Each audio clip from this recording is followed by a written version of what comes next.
آیت نمبر 36 سورہ توبہ کی، یہ بھی ایک کریٹیکل آیت ہے 12 مہینوں کے حوالے سے، اور جو حرمت والے 4 مہینے ہیں ان کا بھی ذکر ہے، اور جو مشرکین عرب نے اپنی خود ساختہ شریعت کے اندر جنگوں کو حلال کرنے کے لیے حرمت کے مہینوں کو آگے پیچھے کر دیتے تھے۔ السلام علیکم ورحمۃ اللہ وبرکاتہ۔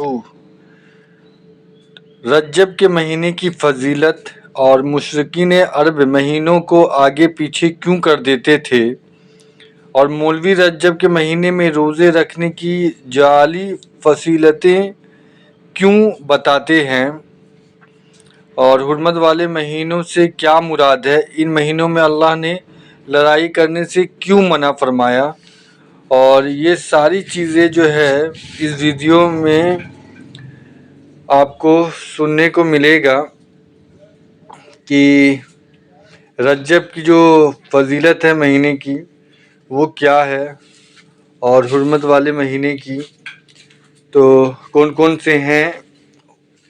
ساری چیزیں جو ہے آپ کو اس ویڈیو میں پتہ چلے گا، اور وہ پورے تفصیل سے اس ویڈیو میں بتایا گیا ہے۔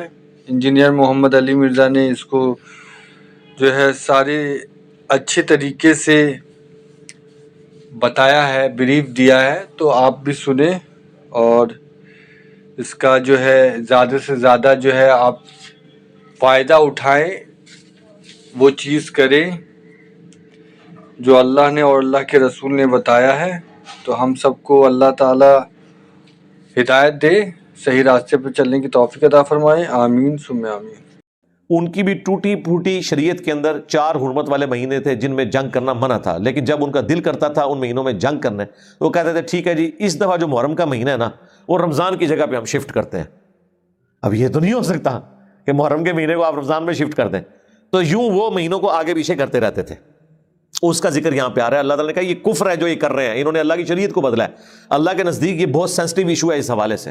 حرمت والے جو مہینے ہیں وہ بخاری مسلم دونوں میں حدیث ہے کہ حرمت والے مہینے 4 ہیں، 3 کنزیکٹیو ہیں، ذوالقعدہ، ذوالحجہ اور محرم، اور چوتھا رجب۔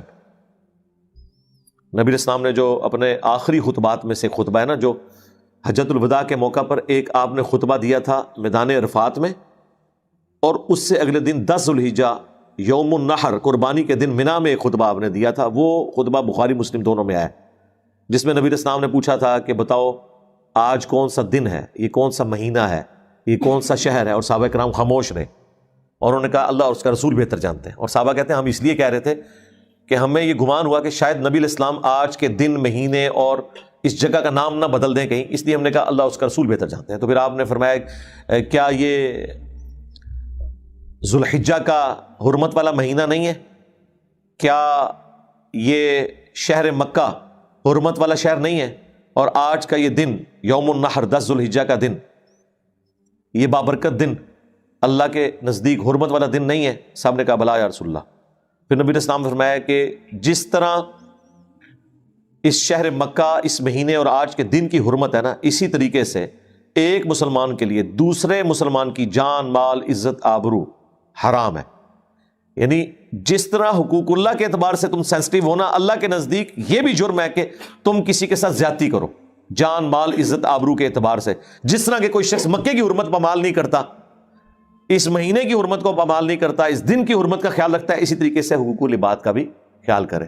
اس میں یہ بھی الفاظ ہیں کہ زمانہ گھوم گھما کے پھر اسی جگہ پر واپس آ گیا جہاں اللہ تعالیٰ نے اس کو پیدا فرمایا تھا کہ سال کے 12 مہینے ہیں، ان میں سے 4 حرمت والے ہیں، 3 کنزیکٹیو ذوالقعدہ، ذوالحجہ اور محرم، اور چوتھا جو ہے وہ رجب کا مہینہ۔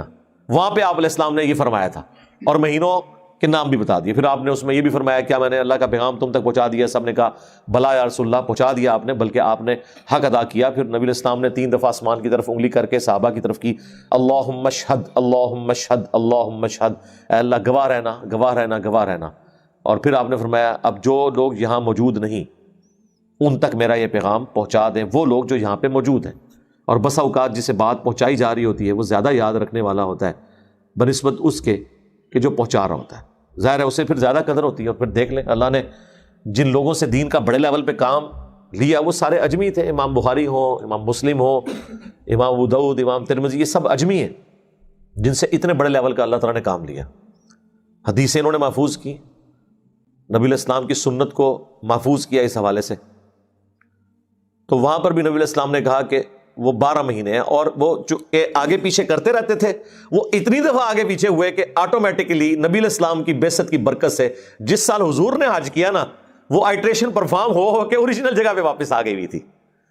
تو وہاں آپ نے پھر فکس کر دیا، پھر اس کے بعد کوئی اس میں کسی نے تبدیلی نہیں کی. آج تک ماشاءاللہ اسی طریقے سے معاملات چل رہے ہیں. ان عدت الشہور عند اللہ 12 شہرا فی کتاب اللہ، بے شک اللہ کے نزدیک مہینوں کی گنتی 12 ہے اللہ تعالیٰ کی کتاب میں، لوح محفوظ میں، اللہ تعالیٰ کے بنائے ہوئے ڈیوائن پلان کے اندر.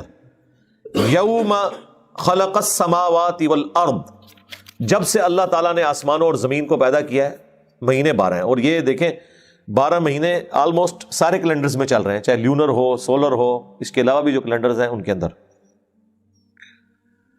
منہا اربعۃ حرم، ان میں سے 4 حرمت والے ہیں، جو میں نے بتایا بخاری مسلم میں آ گیا. 4 مہینے ذی-قعدہ، ذوالحجہ اور محرم، اور اس کے بعد پھر بعد میں رجب. یہ 3 کنسیکٹیو ہیں ایک الگ سے. ذالک الدین القیم، یہ ہے اللہ تعالیٰ کا قائم کردہ دین، یہ اللہ تعالیٰ کی شریعت ہے. فلا تظلموا فیہن، تو اس میں ظلم نہ کرنا ان مہینوں میں. انفسکم، اپنے آپ پر، یعنی شریعت نے جو پابندیاں ان مہینوں میں لگائی ہیں اسے آپ نے وائلیٹ نہیں کرنا. سب سے بڑی پابندی یہ تھی کہ آپ نے ان مہینوں میں جنگ نہیں کرنی. ایون جنگ صفین روک دی گئی تھی حرمت والے مہینے کی وجہ سے. اب تو ایسے کوئی خیال ہی نہیں ہوتا، یعنی کہیں اسلامی حکومتوں کو خیال ہی نہیں ہوتا کہ یہ جو اپنی جنگیں یا آپریشنز لانچ کر رہے ہیں یہ حرمت والے مہینوں میں ہے بھی ہے یا نہیں. ان چیزوں کا خیال نہیں رکھا جاتا. اس میں ایک پلی مل جاتی ہے جو ساتھ ہی ذکر آ رہا ہے کہ اگر کافر یا اسلام کے دشمن آپ کے اوپر جنگ مسلط کر دیں حرمت والے مہینے میں، تو پھر آپ نے یہ نہیں کہنا کہ اس مہینے میں ہم نہیں لڑتے لہذا ہمیں مار دو. نہیں، پھر آپ نے لڑائی کرنی ہے. اس کا وبال ان کافروں پر ہوگا، ان باغیوں پہ ہوگا. وَقَاتِلُوا الْمُشْرِكِينَ كَافَّةً، اور جنگ کرو مشرکین کے ساتھ پورے زور کے ساتھ. كَمَا يُقَاتِلُونَكُمْ كَافَّةً، جس طرح کہ وہ سب کے سب تمہارے ساتھ جنگ پر آمادہ ہوتے ہیں تم بھی پوری اپنی تسلی کرو. وَاعْلَمُوا، اور جان لو، أَنَّ اللَّهَ مَعَ الْمُتَّقِينَ، بے شک اللہ تعالیٰ تقوی کی روش اختیار کرنے والوں کے ساتھ ہے.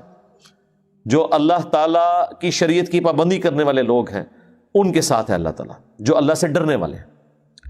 انما النسیء زیادۃ فی الکفر، حرمت والے مہینوں کو ہٹا دیتے ہیں اور اضافہ کرنا ہے کفر میں.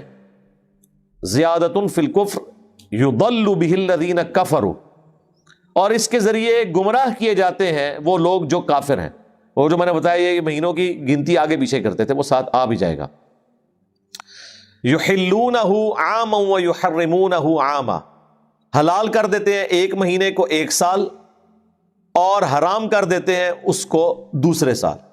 وہ کیوں کرتے ہیں؟ گنتی پوری کرنے کے لیے. لیواطئوا عدۃ ما حرم اللہ، تاکہ وہ گنتی پوری کر دیں حرمت کے مہینوں کی جو اللہ کے ہاں ہے. وہ 4 کی گنتی وہ سال میں، یعنی انہوں نے 4 مہینے پورے کر دینے کسی طریقے سے. وہ چاہے اللہ کے بتائے ہوئے مہینے تھے یا نہیں تھے، انہوں نے کہا جی 4 کی گنتی ہم پوری کر دیں گے.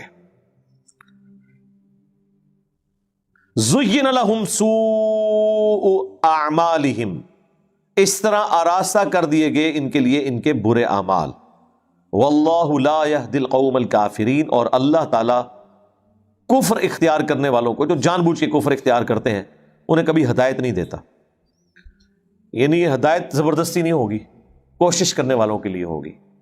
اور جو آنکھیں بند کر کے لیٹے ہوئے ہیں انہیں کبھی اللہ تعالیٰ جگائے گا نہیں. ہاں جو سوئے ہوئے ہیں انہیں جگایا جائے گا، اگر اٹھنا چاہیں تو اٹھ جائیں. اور جو اٹھنے کے لیے تیار نہیں ہے وہ جو مرضی ہو جائے، وقت کا پیغمبر بھی موجود ہو، اللہ کی وحی بھی نازل ہو رہی ہو، تب بھی ہدایت قبول نہیں کریں گے.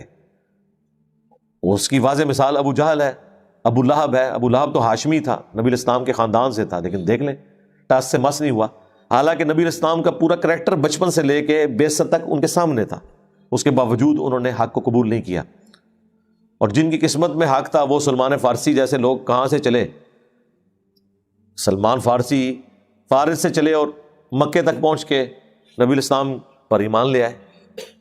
جو کوشش کرنے والے ہیں والذین جاہدوا فینا لنہدینہم سبلنا، جو لوگ بھی ہماری راہ میں کوشش کریں گے ہدایت کی راہیں کھل جائیں گی، ایسی راہیں کھلیں گی کہ کہیں نہ کہیں سے وہ خود بخود حق بات تک پہنچ جائیں گے۔ اور جو کفر کی روش اختیار کرنے والے جان بوجھ کے، ان کو اللہ تعالیٰ ہدایت نہیں دیں گے۔